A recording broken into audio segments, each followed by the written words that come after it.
Meskipun sebenarnya salah. Tapi jadi kelihatan kayak menunjukkan kekuatan, menunjukkan bagaimana loyalnya kader-kader PDI Perjuangan, dan itu sangat mengkhawatirkan memang bagi pemerintah pusat gitu ya. Itu sangat membuat panik, sehingga wajar kalau kemudian ada utusan khusus yang dikirim untuk berdialog dengan kader-kader PDI Perjuangan.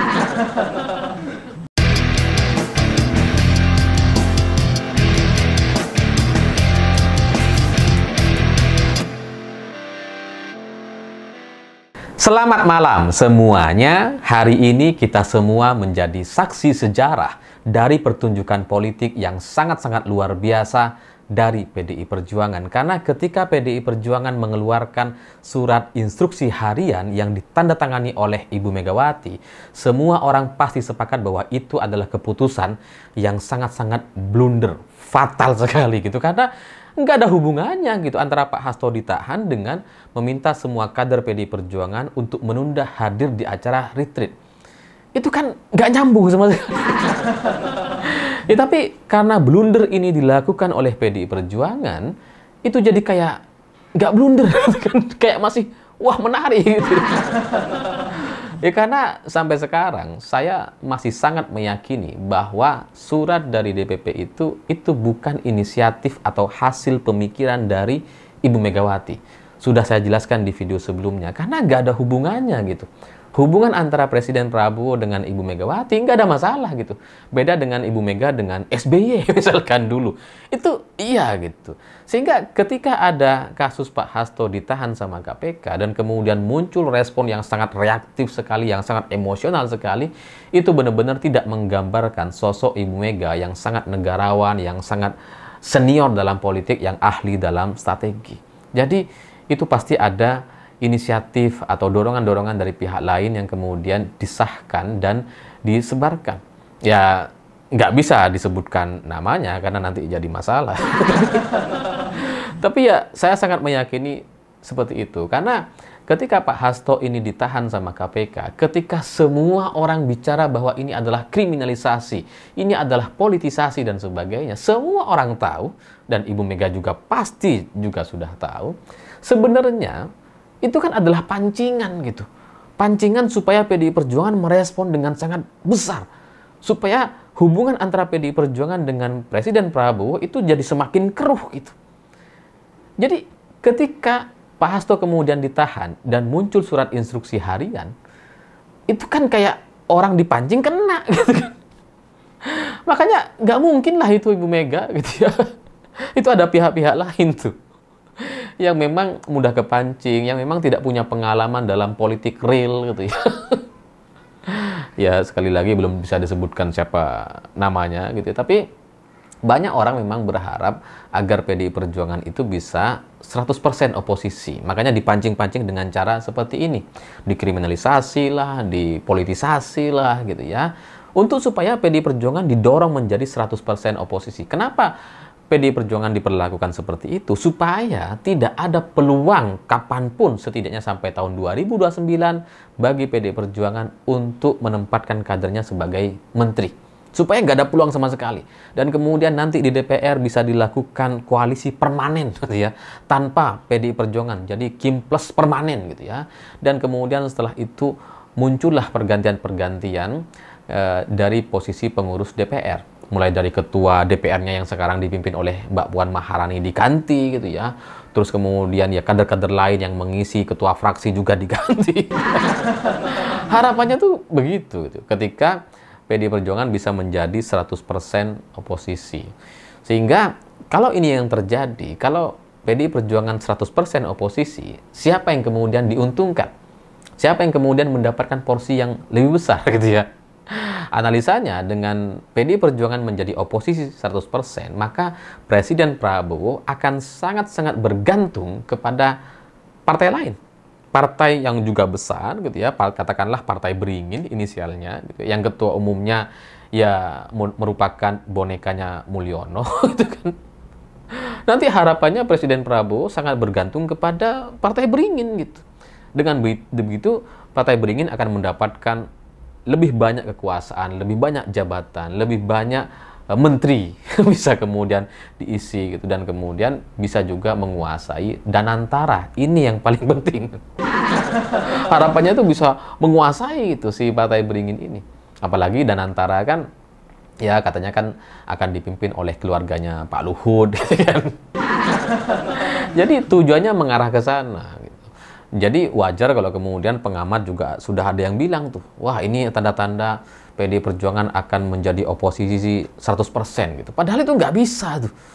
Nggak mungkin lah PD Perjuangan menjadi oposisi 100% gitu. Karena ya Mbak Puan masih ketua DPR, dan hubungan antara Ibu Megawati dengan Presiden Prabowo nggak ada masalah, tidak seperti SBY dulu. Jadi gimana ceritanya menjadi 100% oposisi gitu. Tapi ya itulah pengamat gitu.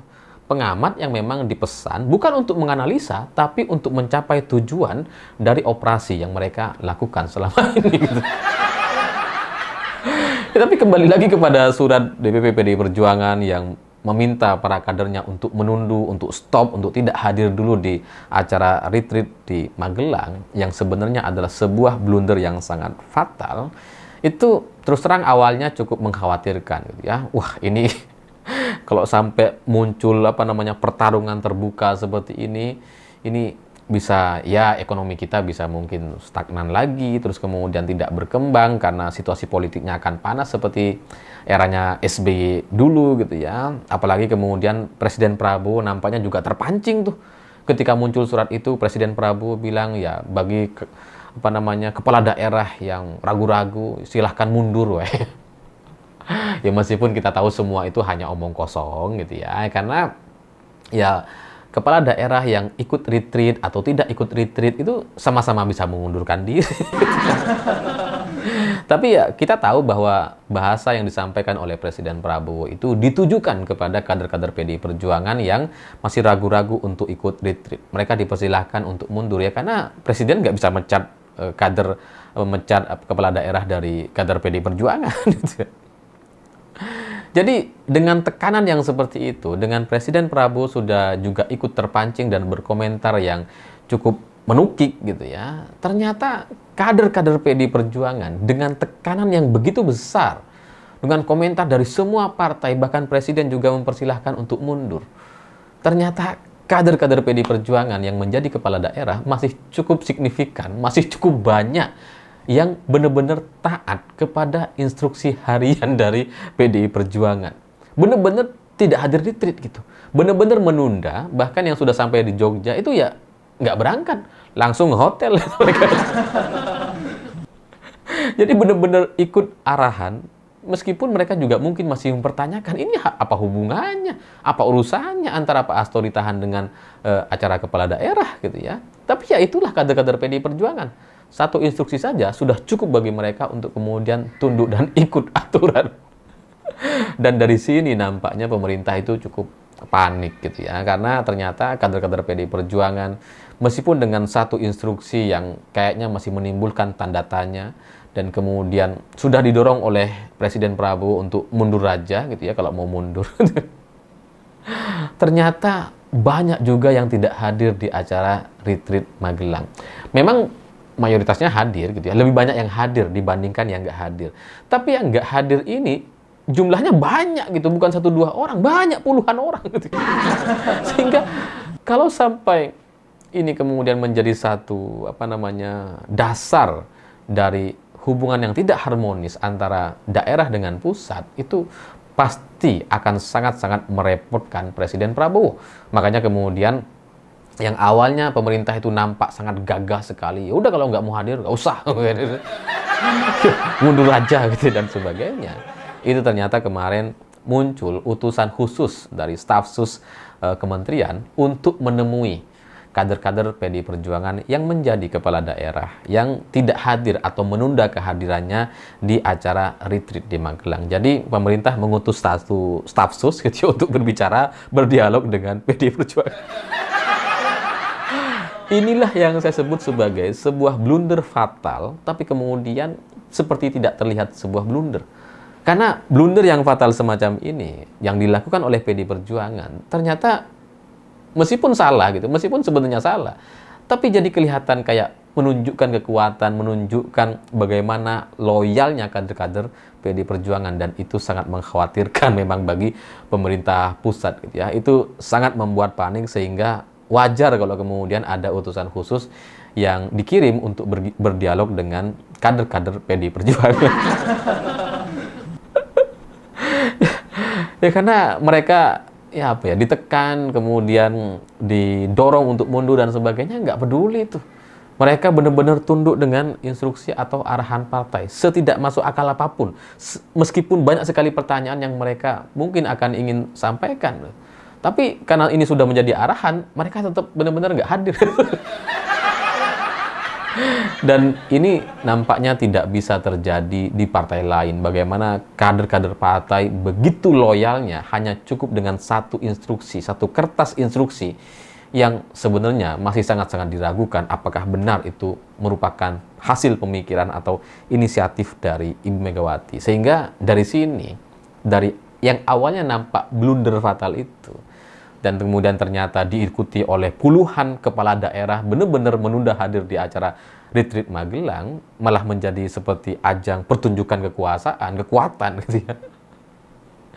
Ini justru semakin meyakinkan Presiden Prabowo bahwa beliau memang lebih butuh PDI Perjuangan dibandingkan partai beringin itu gitu. Karena kalau partai beringin, partai-partai yang lain itu nggak kepegang tuh buntutnya.